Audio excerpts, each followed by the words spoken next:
Tako, spoštovane dame in gospodje, projekt Ključ, video 3. Nahajamo se na Slovenski cesti v Ljubljani. In tukaj imamo na nebotičniku zelo zgovorno skulpturo.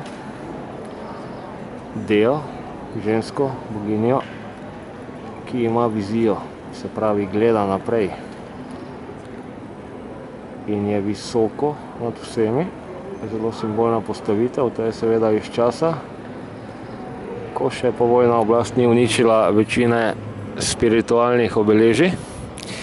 In naj nam dejansko stopi v naše glave spet nazaj duhovna komponenta oziroma duhovni potencial naše dežele in naj se manifestira tudi v državi, kajti dežela našo državo prekaša zelo in zavedajmo se, Slovenija je kot dežela zelo pomembna, kot država pa je pač banana republika. Kdor smatra, da je to v redu država, bodi si snifa kokain, bodi si je cepljen proti zdravi pameti.